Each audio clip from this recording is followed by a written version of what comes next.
moko ya ba ona biso bazo bundisa de partout na komo ya pasteur Charles Bosra Bameko de l'église La Bonne Sémence. Donc est-ce que bon Nzambe vraiment ezalaka liloba nino ko loba?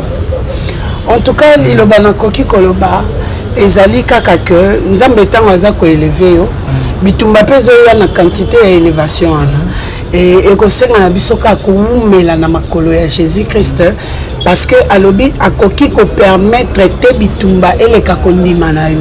Donc soki bitumba ye ayebi ki akolongisa ye parce que la Bible nous dit nous combattons pas pour la victoire mais nous combattons dans la victoire. Amen. Donc bitumba koki ko ya pona koningisa parce que tout homme est faillible mais pour se rappeler que za Nzambe tant apesi elongo moni ki makambo ndenge telemaki na makasi na ngambo ko linga isimba te grâce à Dieu na longi. C'est comme ça que nous rentrons pour rendre gloire au Seigneur.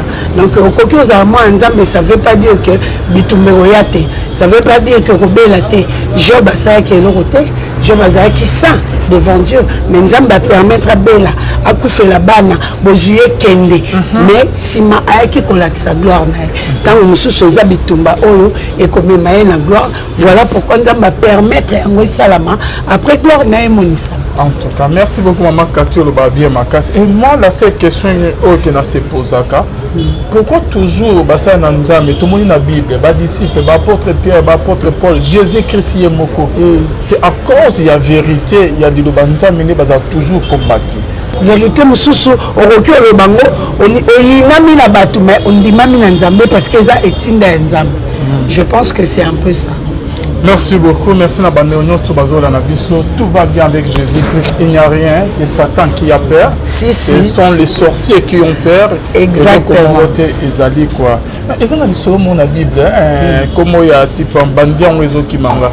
Lorsque va présenter Jésus, Pilate nous a dit mais babimisa Jésus, to babimisa Barnabas. Donc bango ba poni na bango Barnabas, ba boyi Jésus à cause de la vérité. Donc Jésus va même qui est na ba juge ya mokilo à cause de la vérité. C'est ça. Na Pilate ye mona ba Hérode ba mona ke to mona lo mo te tina biso to condamné. Mais bango bagambo condamné kaka.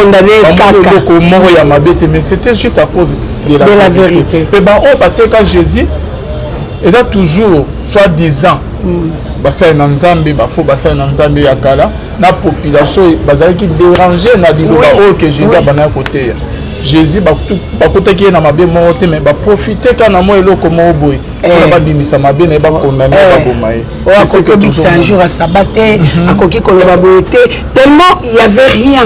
Donc beaucoup mi koluka ba petite bête. Jean-Baptiste so ba kata ki mutu c'est à cause de la vérité parce qu'il y a le baki vérité et déranger qui reine pour na nini ke koloba makamande ngwana ngai comme cadeau na ngada d'anniversaire na nini mutu na plateau. Akoki kobisa mukula sabate asalaki boy mais ça non normal Jésus a donné sa solution. En tout cas merci beaucoup maman Cathy. Pasteur Bosra côté ya maloba ya ba lien te atra côté toujours liloba ya ba sorcier ya kata ba lien les gens n'ont pas sens te baluki kaka bazoluka kaka donc mais ba vie na biso lelo ce qui est comme compliqué pour na ba sorcier ba vie na biso lelo ce qui biloko to banda ko zona pete comme ya koluka pour na ba sorcier ya kawana te pour sepelisa yo azoya pour na konnuire yo alors tant muto azoya na connaissance ya parole oyeba ke eloko ndenge ezokende bo il faut qu'on ta na prière au catalien au longwa la condamnation muto a condamna yo au sepelate ya si akangaki bya mutambu na ye baya bakatango bafungola ngo muto ana koma libre au sepelate. Donc il faut créer lisusu eloko moko be côté malokola bitumba pour amona azwa moyen ya récupérer poids na ye. Mon équipe pasteur Bosra na culture lobby mon équipe pasteur Bosra à côté de l'église mon est très bien donc il n'y a rien bien aimé dans le Seigneur. Pasteur Bosra n'a pas été arrêté bakangi était ngana zo sulwana azali na ndako na ye donc en famille na mwasi na bana tout va bien avec Jésus-Christ. Baba coupe tout église corps de Christ ba chrétien ba ye ba samira Nzambe ya solo ba batela Nzambe ba vraiment que Nzamba benga ba fils na ba fille de perdition te me ba Nzamba benga ba baluka elonga Nzamba vrai bana ya nzambe ya solo bolonga na distraction bolanda bilobela wana te bolanda bacommentaire wana te bolanda baoyo bazosala mpona konuire mosali na nzambe te kobebisa église ya mokolo te. Pasteur Charles Bosa Bameko, il n'est pas aux arrêts, azali libre, azana ndako na ye, azana famille, azo se déplacer normal. Donc c'est ça quoi. Donc Pasteur Charles Bosa Bameko, en tout cas nzamba lola apambola ye esika azola na biso ye na maman na biso Charmy, maman moko extrêmement bien, maman mami to peso mbote pe église corps du Christ mobima tous les abakouk toujours na prière na présence ya nzambe ya lola un bible de zolo bake bakobunisa mais baolonga te bitumeko ya nango mais batika kolonga te quoi. Je l'ai souvent nasina loba mingi phrase zango ezoki manga malgré l'obéissance de l'Éternel, malgré les degrés de l'obéissance de la parole de l'Éternel, on n'est pas épargné au problème. Makamweko ya nango mais nzamba lola a triompher biso a rolongisa biso quoi. Botika bango ba lo basoki ba lo ba boko na ba distraction ante. Pasteur Charles Bosa Bameko, il n'est pas aux arrêts, azana en famille, tout va bien avec Jésus-Christ. Heureusement Dieu sunzama lola azana ngam na biso quoi. Shalom, shalom, un grand merci na bino nyonso bozola na biso de partout. Merci na baye balela nzambe corps du Christ na ba o batera nzambe. Merci na bino nyonso tout bozo soutenir biso là na moni papa na biso pasteur Fezamisia la bouche autorisée de l'Éternel depuis Jéricho na filo moko ya motema ya Bivens domo depuis Londres pe na maman Gisèle Luke le motema papa Emmanuel na Boston. Bonzambe na bonzambe lola ezofuta simana onto ya koloba ke nzamba boto kwaye lisusu wapi na bandeko babenga kinga de partout banini ba information ndenge ni pasteur Bosa bomona ki pasteur Bosa na culture lobby hein. Bon, mon pasteur Bosa à côté de l'église, bon, mon est très bien, donc il n'y a rien bien aimé dans le Seigneur. Pasteur Bosa n'a pas été arrêté, Bakangi était, Nganazo Souana et Azali Nandakunae, donc en famille, moi Sinaba, tout va bien avec Jésus-Christ. C'est Baba Koupnion, tout église corps du Christ, c'est Baba chrétien, Baba Samira Nzambe, ya solo, Baba Bate Nzambe, Baba oh vraiment que Nzamba Benga, Baba fils, na Baba fille de perdition, mais Baba oh Nzamba Benga. Ba o baluka elonga nzambe ba vrai bana ya nzambe ya solo bolonga na distraction bolanda bilobela wana te bolanda ba commentaire wana te bolanda ba oyo bazosala mpona konuire mosali na nzambe te kobebisa église ya mokolo te. Pasteur Charles Bosa Bameko, il n'est pas aux arrêts, azali libre, azana ndako na ye, azana famille, azo se déplacer normal. Donc c'est ça quoi. Donc Pasteur Charles Bosa Bameko, en tout cas nzamba lola apambola ye esika azola na biso ye na maman na biso Charmy, maman moko extrêmement bien, maman mami to peso mbote pe église corps du Christ mobima tous les abakouk toujours na prière na présence ya nzambe ya lola un bible de zolo bake bakobunisa mais baolonga te bitumeko ya nango mais batika kolonga te quoi. Je l'ai souvent nasina loba mingi phrase zango ezoki manga malgré l'obéissance de l'Éternel, malgré les degrés de l'obéissance de la parole de l'Éternel, on n'est pas épargné au problème. Makamweko ya nango mais nzamba lola a triompher biso a rolongisa biso quoi. Botika bango ba lo basoki ba lo ba boko na ba distraction ante. Pasteur Charles Bosa Bameko, il n'est pas aux arrêts, azana en famille, tout va bien avec Jésus-Christ. Heureusement Dieu sunzama lola azana ngam na biso quoi. Na émission le tozana net tozana moko la servante de l'Éternel sœur Cathy yende tomero betana masolo ya émission le nzela lola. Shalom maman. Shalom papa Alvinbert. Ça va? Ça va mikolele kai mo mingi. Ebele okima biso ozomona na te maman Cathy. Ça la kaka formation à gauche, les canaux à droite, ko bakisaka mo boyebi na o tozana ngo déjà donc donc on a connu qu'on est la raté. Vraiment, ils ont déjà que tout va bien avec Jésus. Hein? Oui, avec Jésus, je dirais que tout va bien. Tout va bien. Ok, maman Cathy, avant de côté na sujet na émission na biso, mon corps ya ba o na biso bazo bundisa de partout. Na comme ya pasteur Charles Bosa Bameko de l'église La Bonne Sémence. Donc est-ce que bon nzambe vraiment ezalaka? Loba nino ko loba. En tout cas, loba na koki koloba. ezali kaka que nzambe ntango aza koeleve yo bitumba mpe ezoya na quantité ya élévation wana ekosenga na biso kaka kowumela na makolo ya Jésus Christ parce que alobi akoki kopermettre te bitumba eleka kondima na yo. Donc soki bitumba ye ayebiki akolongisa ye parce que la Bible nous dit nous combattons pas pour la victoire mais nous combattons dans la victoire. Amen. Donc bitumba koki koya pona koningisa parce que tout homme est faillible mais pour se rappeler que vous allez nzambe tant apesi elongo moni ke makambo ndenge telemaki na makasi na nga moko linga esimba te grâce à Dieu na longi. C'est comme ça que nous rentrons pour rendre gloire au Seigneur.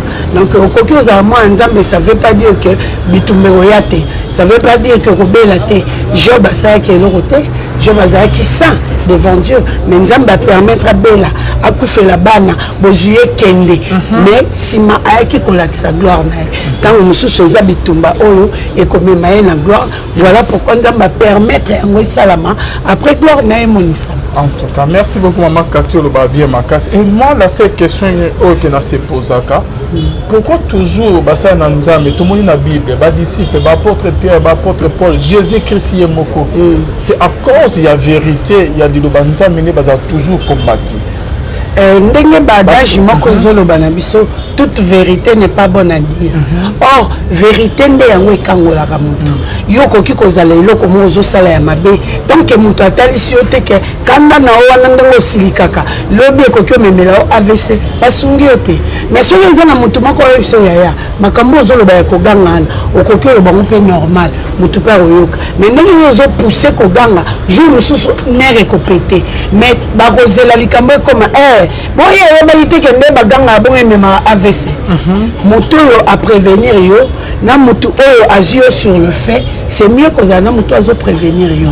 Donc moi je pense que ezali eloko yo ekoki kokomela moto nyonso mais vérité na ndenge na biso batu tozalaka na ndenge ya kolobela parce que vérité mususu esenga balatisa ngo maquillage po ebima bien vérité mususu okoki olobango oyinami na bato mais ondimami na nzambe parce que eza etinda ya nzambe.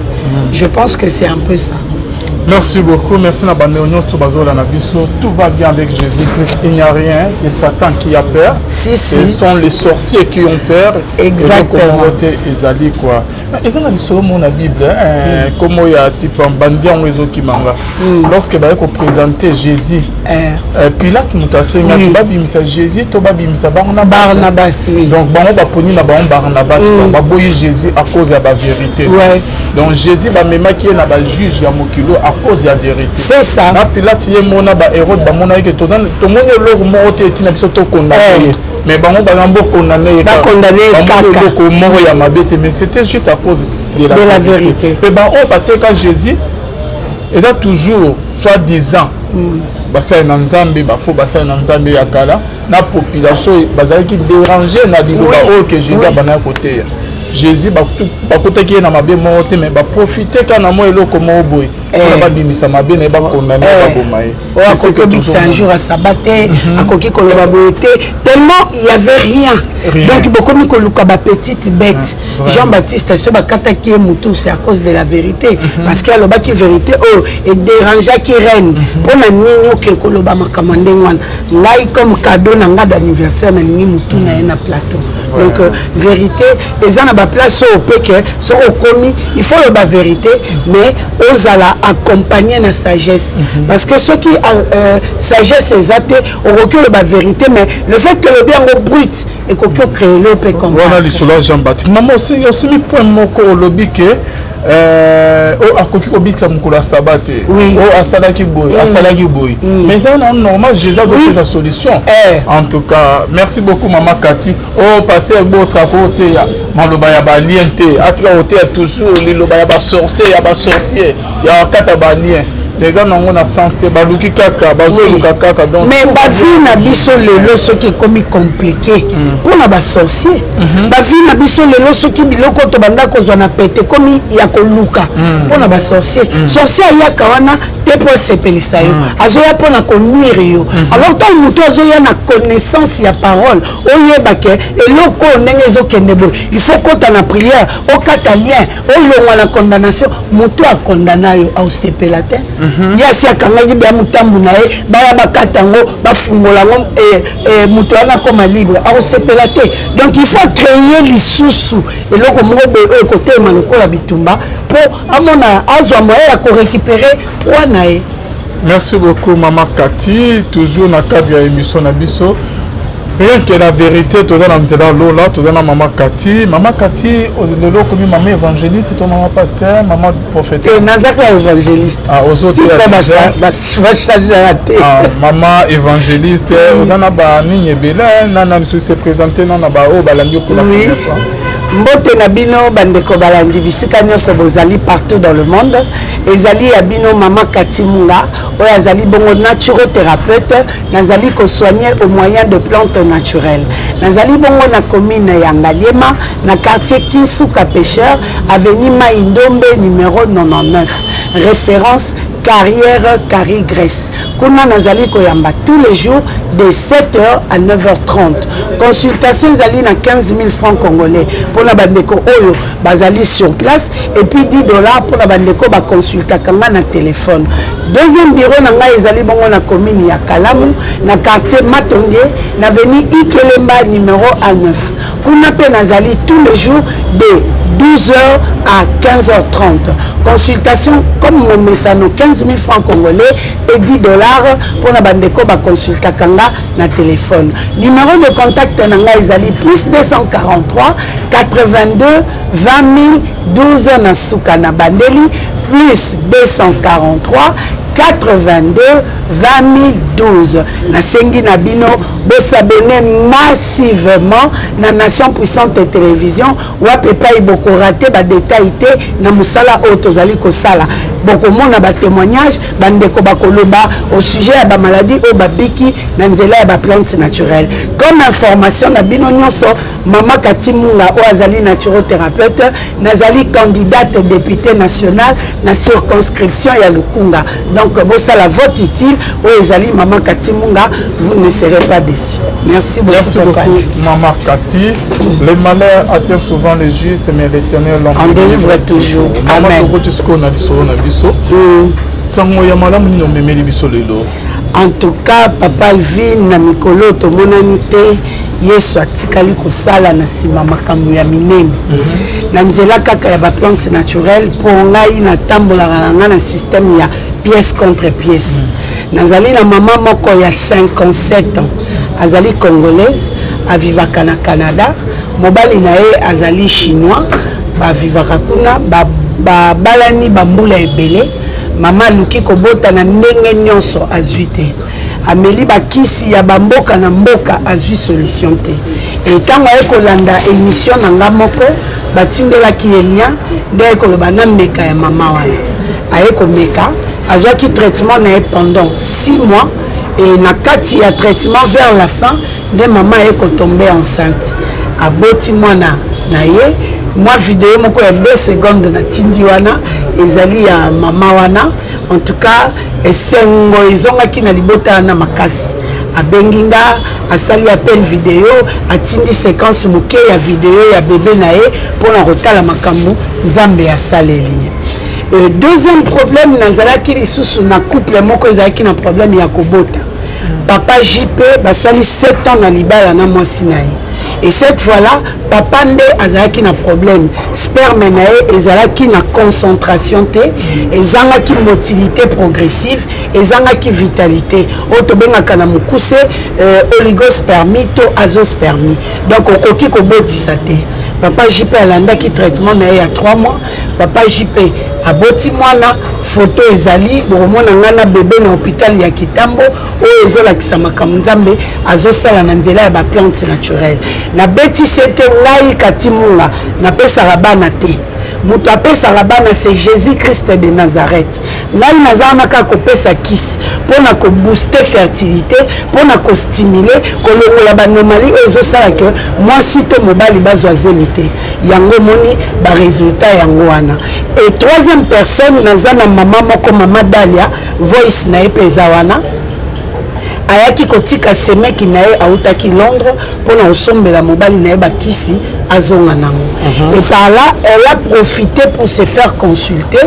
Azaki na problème ya ba règle les ça la 3 mois ébimité 2 mois ébimi 4 mois ébimité et tant où ya wana asaki déjà 2 mois règle na ebimakate donc akomaki na instabilité or azana posa abota lisusu na traitement na pesier na 3 mois kutezaki musika en 2 jours seulement maman wana a réglé ndi azongi selaki na retour ya voice. C'est pour dire que awa musala ezosalama e solo musala ezosalama avec toute conscience ce que ezosalama bongo parce que na bakisi nanga na tiaka le sang de Jésus par la foi yango zomona place ba limite nanga esuki le sang de Jésus ezozwa relève nde bandeko bazozwa lobi comment katiba kisi no ozozwa ngwa parce que ezana bandeko ebele bana ba problème wana ya kobota batamboli partout bakeva mena ba hôpital ya ba mindele bazwi ba traitement esengeli mais mabote ezoya te parce que yozo bakisi ezo te pas ba mindele to ezo utawati te bakisi te pas ba mindele te bakisi ezo utanango kanga ba plantes naturelles.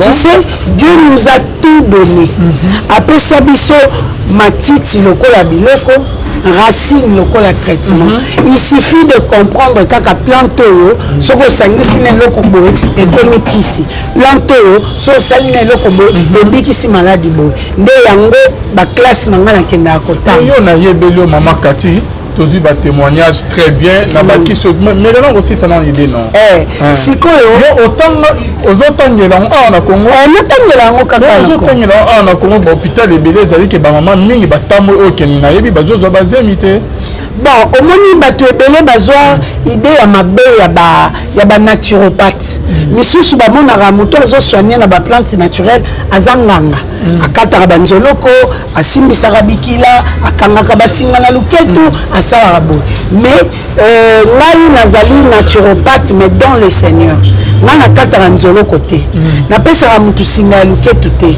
nalatisaka mutu oyo nasukola yo nazongisa boye te kisi kaka nasali bakisi na nga swati nazwi na Kinshasa awa swati nake na Bakongo swati nake na Équateur nasombi babiloko na nga na ye nango na ye kosala bakisi naza mekila napesaka mutu te et pas banganga non soki okei neti par exemple na Bakongo nakomi nalingi nakota na zamba parce que la réalité à Zamba est belle libango kokyo baluka nyoka pesweyo nzete kokyo uta kuna étape koye katio donc la réalité est belle pour na kokende sur le droit chemin na kendaka na kutani na chef coutumier kokuta na chef coutumier bakenda maboko pambate okei na moi bouteille ya whisky ou soit ntsamba mukolo place wana mukolo village wana okei officiellement na moi mbongo na maboko papa ngai na salaka boy na soignaka boy na lingaki na kota na zamba na yo po naza na besoin ya ba racine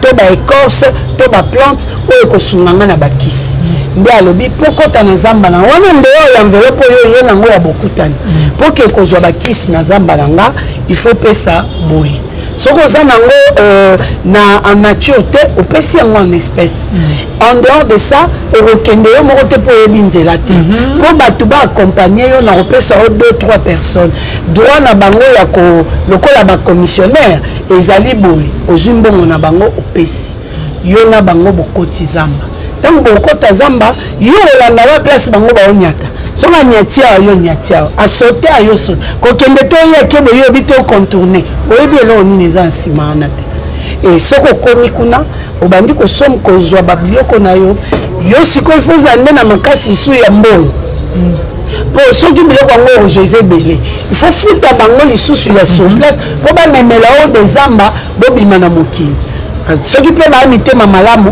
pendant que besoin kende solo la ka bien kokyo la ki sa peut tala moni so salibo ezong sabo so salibo ezong sabo yango nde sala ka dame nanga et s'élargir parce que na kendaka na polele officiellement pour éviter que o balia ki ngai o na kota ki na zonga kité awa eza bien parce que eza bato normal mais na Équateur siko eza ba pygmée pe bango nde bakotaka bango mpe ba makasi na traitement ya ba plante traitement ya poison bango mutu balakisanga na yebaki yango te traitement ya morsure ya serpent bango mutu balakisaki nga na yebaki yango te na traitement ya cancer bango kama balakisaki nga mais sikoyo il faut zande na patience po ba pygmé la plupart bazala bango na téléphone te tozalaka oye eza nzete moko wana okomi o batanga pe bazali batambola na mwa moko atanga okomi okotisi na sachet mpona mbula obambi obeti bango bakota zamba babima lem so après ba 4 jours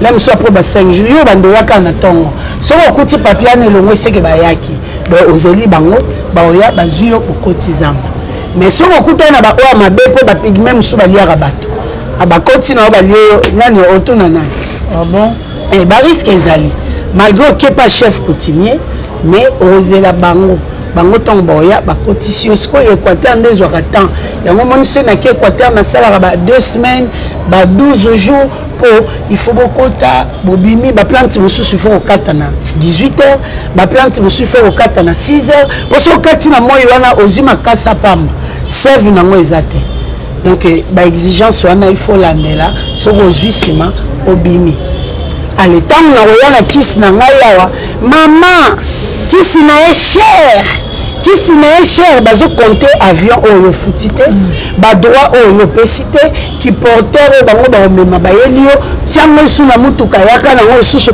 tiango na avion ofutela yango fret okita na ndolo tout ça ils savent pas mais baza bato liboso okomelo bakisi na eza bien mais cher mais cher na mona cher ama longo to tchana bakisa ba banini il va salela bakisa au moins trop un cordon mais comment passe ici là et si là zonga mbimba mikolo kuta zo continuer kana kisi estomac po ebeta ki makasi depuis estomac peut se bêtier oui et déranger qui est ma casse en tout cas ça donc yo dans la maladie non surtout non je dirais pas maladie non so na quelques maladies net biloko lokola ba kyste na sala raté myome na sala raté fibrome mbasu na sala raté déjà comment insupportable potate donc wana tana e baki na sala votre spécialité non les années na ba maladie no ko tangela biso o ke ko yelo na moto en tout cas ba biloko bien na betaka dada atana lali kobota ya mwasi lokola ya mobali donc soki bamamo ke bana ba problème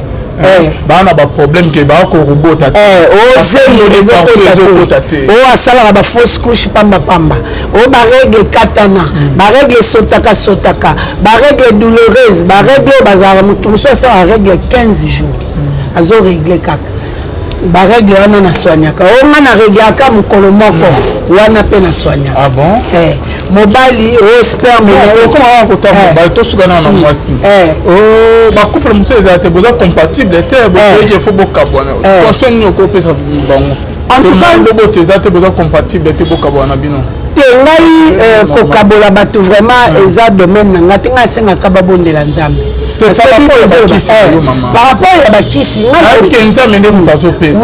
rapport à bakisi par rapport à bakisi ça dépend na résultat yango moninga avant na soigner yo na tina mutu kende hôpital moderne basali yo examen munganga komi tozolanda siko par rapport à makomi wana omeli kisi tango sisi osongi oki osala contrôle bango kuna nde bayebi soki oza compatible te mponga eza na laboratoire te bango kuna nde bayebi so en tout cas kisi omeli eza nango bien mais par rapport ya mobali na yo oza compatible te il faut bokabwana mais nga kopesa kisi na opesa nanga ngai mpe ya domaine na okabola wana eza yanga te. Ok, merci beaucoup maman. Donc baoyo baa na problème ya stérilité babotaka te outi obeta lisolo ke epa non solution ezali na bakisi na yo malgré ke bakisi batraitement bazwizwi ya nde na nini bakomi kutu fatigue bana komeka baya nanu komeka bakisi nanga potaka mama 57 ans akota ya ménopause depuis 50 ans 7 ans na nyonso abundaka kaka règle kima te mpo nanu na boti te etu sikoyo maman boti na semeki national tala esengo nini ezongi na couple wa namoni mona ko namoni mona ok au mimi et je connais que na bama azana Canada azana Canada bon bientôt la peine azo ki na Canada na début octobre ba o ba na ba posa ba kiss ba ko sala commande ba ça ya commande délai voilà en tout cas ba Canada na début octobre na sala juste 6 jours na ebise que évangéliste OK na sala précisément na Ottawa bon na lancer message na ngai na bandeko nyonso ya Canada parce que papa vit na Ottawa ou soit tu yo commandé oye ko soit déjà na aéroport pourtant ya okende ta musu ba distance ya ba ville ko za misika ndeko za na problème il a besoin ya kisi papa vit a okende kala mingi te a rosala 6 jours botinda déjà ba commande na bino bozana numéro papa Vin ezana na bas de vos écrans numéro na ngape yango wana oyo ba okoka kotanga te pona problème à misu eza plus 243 82 20012 ye moko alobi azana ba kilo ebele ye azana ebonzambe na bonzambe awa fret ezana ngote profiter na papa Vin otinda bakisi na opo amemela yo en tout cas message na ngai yango erosunga bino bato ba fret boyebi DHL prix nini ezalaka wana donc soko zwi na mutu ya ofele boy profite za somba kisi otinda papa Alvin amemela yo.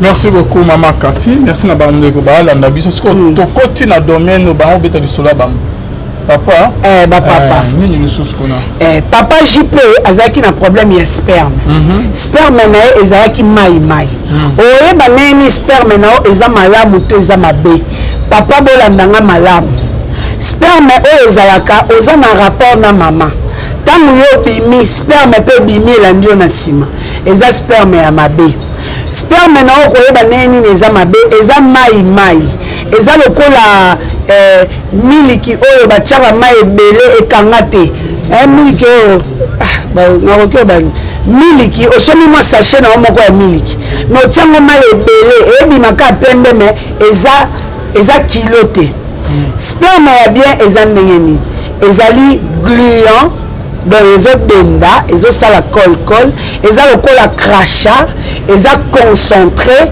nde sperme ya malamu yango wana soki omoni sperme no eza bongo te kende hôpital sala examen ya spermogramme bakoyebisa yo pourcentage vital eza combien pourcentage ya concentration eza combien pourcentage ya motilité eza combien c'est alors que okozongela nga na résultat wana sur base ya résultat ndenga na opesa okisi donc bandeko sperme ebebaka okoki mpe kozala obota déjà après sima bayebisi okomi azospermi kokamwa te sperme ebebaka na makaya ya makasi masanga ya makasi masturbation bandeko basalaka bamasturbation ebebisaka sperme bandeko oyo mpe bamelaka bastimulant yango mpe ebebisaka sperme donc bokamwa te ntengo naza bea na bana mibale me ntiango ndira asali erreur te eleli na oyo ya mabe ekoki kobebisa sperme nao. Vraiment, merci beaucoup. Donc, stimulant, on est à ma belle. Oui, ils sont à ma belle. Ils sont à ma belle pour qu'il y ait un semence normale. Parce que les autres faire fonctionner, ils ont un rythme. Et baby si c'est comme ma botte. Et baby si c'est comme ma botte. Parce qu'on a bande de quoi parce qu'on a vu son maman. Bango ni que peut-être que pour un qui abimana maman, moi c'est au yabala peut-être âge, peut-être trop de stress. Il faut amener le comment stimuler. Et là on est nos corps, on a solution ni aux ans na yango pour na bango. En tout cas bandeko oyo bazo remarquer que ba commis faible sexuellement. Aux a besoin de recourir à un stimulant parce que faiblesse sexuelle nyonso ezalaka hémorroïde te faiblesse sexuelle nyonso ezalaka infection te faiblesse sexuelle eutaka na tension eutaka na diabète eutaka na prostate eutaka pe na ba masturbation et même à faiblesse sexuelle stress peut oui stress peut même à faiblesse sexuelle c'est qu'il faut s'examiner que aux ana faiblesse sexuelle peut-être parce que tension les mata parce que sucre les alicolo maquillés sur qu'il est bien té mais ceux qui ont moni aux ana bakabo benganga na plus 243 82-2012. Parce que la plupart il y a bandeko on a poto bazara soit un problème de faiblesse sexuelle à quel moment comme on a sexologue bango solution na bango ba mona kaka a comme les stimulant les zo ebe olelo ebe olobika le même stimulant on a lobi okuna ebomi onzoto et poser au problème na baran c'est mieux se faire soigner au lieu aux à la dépendant et stimulant pour ceux qui dépendent d'un stimulant après bah 1 mois bah 2 mois et aussi mal sauté au meli en mais et betinzadi stimuler et mais ça nango et comment taloka net ndako ezika et réagir donc c'est mieux que se faire soigner parce que tant que se faire soigner bah force na yo moko naturel mais et agir au moment ya rapport sexuel. En tout cas merci beaucoup maman Cathy. Ozolo va bien makasi on a un souci à Robakisa. Bon et nous ya Robakisa zakaka bande ko basanga confiance. Au moins une différence on a na sala na bakisi ya bokoko. Batu nyonso ba yebi ke batu bokoko bazaba escroc ba pesa batu biloko ezanga tina baliaka batu mbongo mais yanga bomona ba résultat à chaque fois résultat zali na yaka ko brandir yango pour bomona ke et pas na musala ezo ça ma bien de la même manière musala on a sala na kisa bokoko yango na ndelo ke ko ça na députation ngai moko be na zelo côté na za le roi produit na bino pour na bima député bino il faut voter nga bino il faut sala nga na zala pourquoi pas botindela nga bambongo na sala banderole pourquoi pas botindela nga bambongo na sala ba fiche kaka ndebo soutenaka soutien na bino est important ngai lutte nanga ezali ko promouvoir la jeunesse lutte nanga ezali ko créer plusieurs emplois kaka la maison chez Cathy lelo so etanga bio et comme le quoi ba fiesta et comme le quoi ba canadienne et côté comme partout na commune ya Kinshasa et côté comme partout na 26 communes il y a 26 provinces ya mboka na biso ba kisio naza ko informer bino et kendara tili banda ya mboka alors plus produit est comme industrialisé plus on aura besoin de beaucoup de personnes yango naza na besoin de soutien na bino vote utile ezali mama Cathy Munga Mwanda na circonscription ya Lukunga. Mais maman Cathy yo kotoyo oteyaka tout monde ozo modérer ozo interpréter pasteur ozo teya pour comme servant de l'Éternel basi ba consacrer maman en même temps makamba bakisa bokoko yo wanu ke sous députation ozo luka nyonso na souci on gagner vite souci dans les années. En tout cas, vu déjà la dernière cause à dernière Jésus-Christ nous a côté équipe à la dernière. OK. Et nous que les alaka on y a pas qu'à disposer temps pour Bible les chaque chose à son temps. Côté la matin il y a tous les jours toute la journée. Attends musala na ya bokoko et ça toute la journée naza toujours na ba heure je peux répartir au moins cerveau na biso so pesi ngoka espace ils en attendent quoi apprendre ici la ranangote na nika voye le banase et que le balikolo parce que na se musuba oyo kangate na nina yo kamana likolo pour to aider population jeunesse na biso et comme jeunesse ya Bombé jeunesse na biso et comme jeunesse ya Luchette jeunesse et comme na ba anti valeur ngai na nina responsabiliser ba jeune a gagner mbongo honnêtement a sali musala na ye to teki batanga wisi na biso na poko amemi salaire à quel on a ndako et rozala valeur ajoutée pour na mboka na biso. Merci beaucoup maman Cathy mais ebele bazo banga bakisa par rapport ya nini on dirait boye ba calculer dose et comme mimila ba on va tout banine bakisa ba beaucoup Congo. Vous travaillez comment? En tout cas, là vraiment combat na ngai liboso ezalaki ko respecter dosage.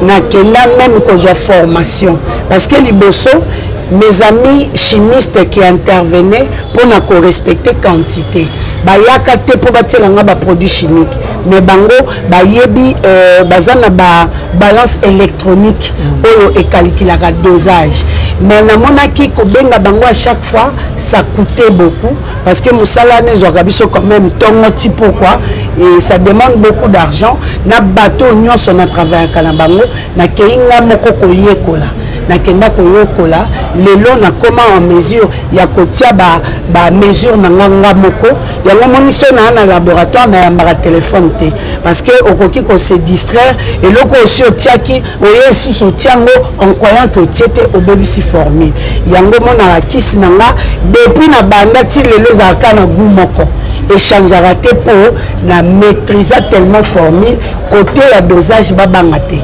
côté wana pengane na lalela. Merci beaucoup maman Katina bando bazola na biso parce que tangi ba comme ya ba maladie nyonso to traité bako bengao na numéro ezawana ba poser ba kana bango ceux qui ko traité ko continuer bango ba kisi bientôt là tout le monde na bango na Canada en tout cas na ba o ba na posa promotion aux pasteurs aux ali musiciens aux na posa promotion numéro les kana émission benga biso bien avant tozo za wana déjà na Ottawa na Canada na début ya octobre to ça 6 jours aux na témoignage aux na posa européen ça on a émission na biso ko zala bien makasi bonzambe na bonzambe lola ezofuta simana onto ya koloba ke nzamba boto voyez et ce soir finalement ça zo service qu'on se trouve à la prochaine bail et va stimuler on a lobby okuna ebomi onzoto et poser au problème na baran c'est mieux se faire soigner au lieu aux à la dépendant et stimulant pour ceux qui dépendent d'un stimulant après bah 1 mois bah 2 mois et aussi mal souté au meli en mais et betinzadi stimuler mais ça et comment taloka net ndako ezika et réagir donc c'est mieux que se faire soigner parce que tant que se faire soigner bah force na yo moko naturel mais et coagir au moment ya rapport sexuel. En tout cas merci beaucoup maman Kati ozolo ba bien makasi on a na lo sous ya robakisa.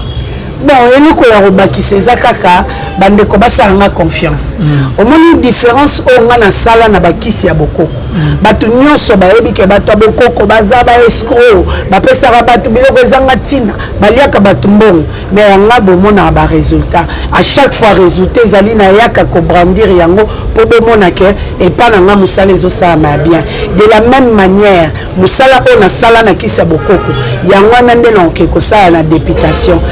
Moko boye na zelo côté nga nazalo kwa produit na bino pour nga bima député bino il faut voter nga bino il faut sala nga nazala pourquoi pas botindela nga bambongo na sala banderole pourquoi pas botindela nga bambongo na sala ba fiche kaka ndebo soutenaka soutien na bino est important ngai lutte na nga ezali ko promouvoir la jeunesse lutte na nga ezali ko créer plusieurs emplois kaka na maison chez Kati o lelo so etanga bio et comme le quoi ba fiesta et comme le quoi ba canadienne et côté comme partout na commune ya Kinshasa et côté comme partout na 26 communes il y a 26 provinces ya mboka na biso ba kisio naza ko informer bino et kendaka tili banda ya mboka alors plus produit est comme industrialisé plus on aura besoin de beaucoup de personnes yango naza na besoin de soutien na bino vote utile ezali mama Kati Munga Mwanda na circonscription ya Lukunga.